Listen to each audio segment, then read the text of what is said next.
بسم الله الرحمن الرحيم. صلي على رسول الله.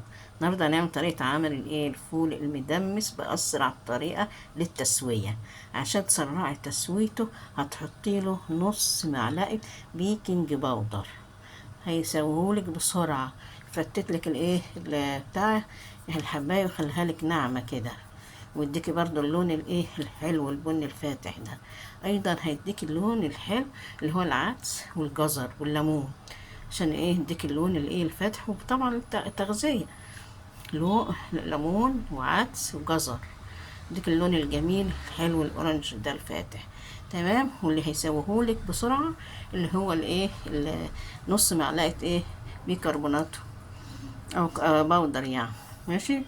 وعشان بقى القوام يبقى تخين كده، معلقة رز، معلقة اللهم صل على النبي، بتاع ديت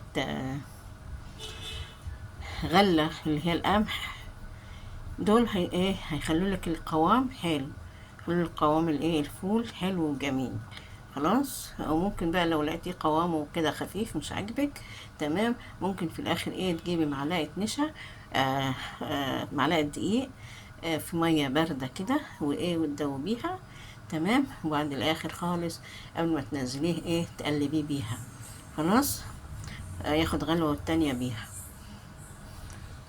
خلاص. يلا بينا نطبق الكلام ده.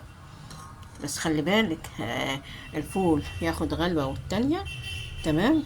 زي كده اهوت. وتسيبيه على على الهادي يا زبادي اهو. تمام. ياخد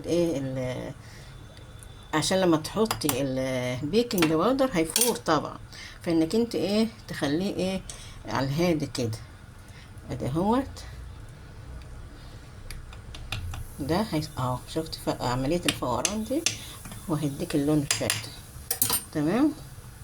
ده بعد ما ياخد غلوة والتانية، مش تخليه هو لسه بيغلي تحطيه، لان لو غلى وحطيتيه هيفور.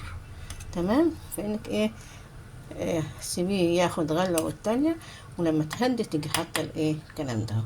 تمام. تحط ليمون او اتنين زي ما انت عايزة. هتحط الجزر، سوري العدس، وبعدين والجزر، وهكذا، ومعلقة الرز، ومعلقة الغلة او القمح. تمام. يلا بينا. مع السلامة. باي باي. مع الف سلامة.